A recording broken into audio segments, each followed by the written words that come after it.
Well, this is a way of seconding the motion of Senator Subiri.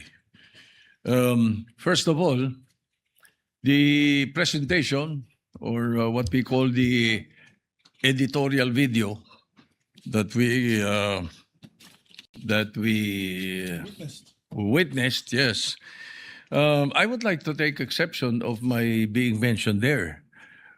Parang lumalabas na parang lahat ng narinig nila or nakipag-meeting sa akin ang speaker o kung sino pa, parang pumayag ako.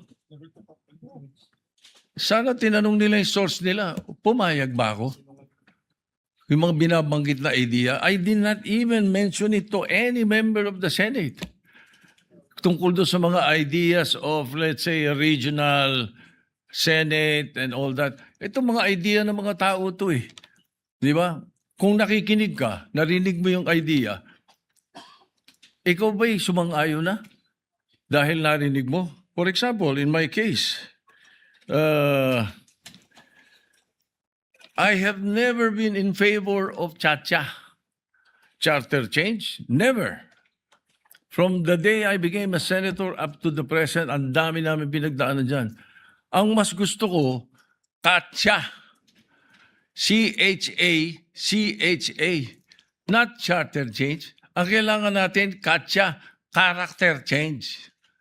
That is what we need. Kaya kung merong, let's say, may idea ang Speaker of the House, gustong kausapin ng Senate President at sinasabi nila, meron silang mga membro, ganito, idea ganito, nag-idea ganito, ay ibig sabihin ba nun, mali na kagad ako dahil narinig ko? Ano? Did I agree? Ang sabi ko pa nga, if we're going to change or amend, not change amend, ang nabanggit ko. If you're going to amend the Constitution, baka ako pumayag sa isang bagay lang, sabi ko.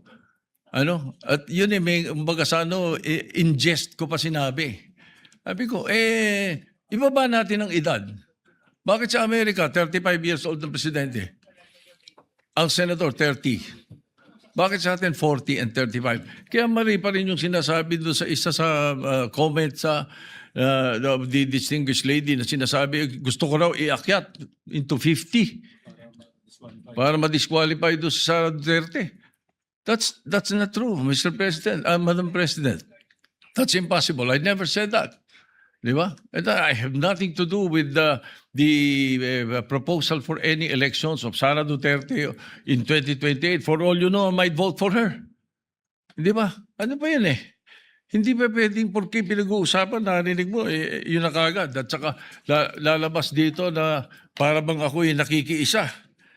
I have nothing to do with the allegations of Chacha.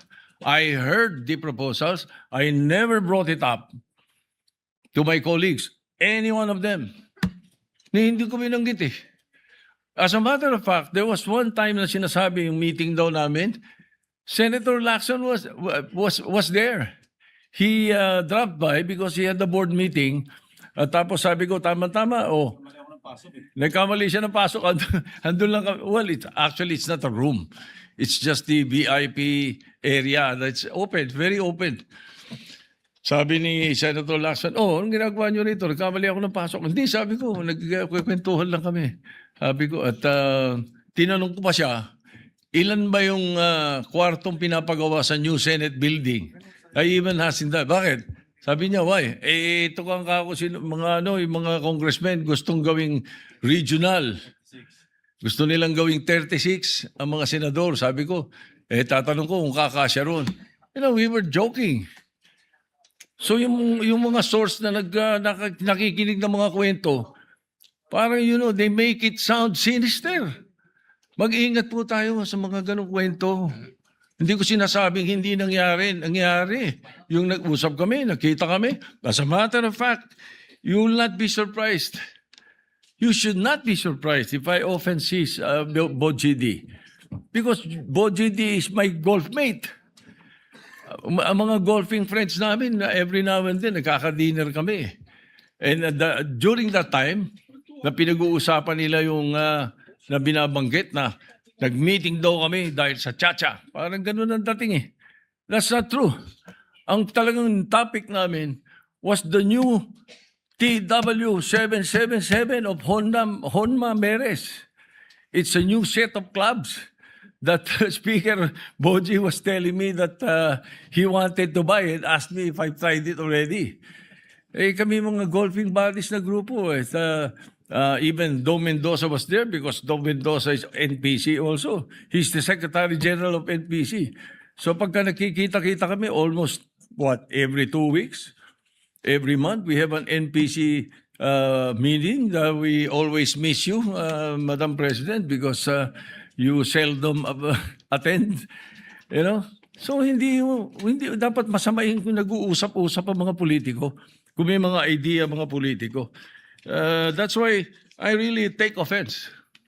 I take exception to what was presented. But I don't care about what the other mention or the other things that were mentioned. But as far as the issue of my involvement in Chacha is concerned, I vehemently deny. Definitely, I have nothing to do with that. And I second the motion of Senator Subiri that the editorial video should be stricken off the record because it appears na parang mayroon tayong sinister na plano na kasama kami. Thank you. Yes.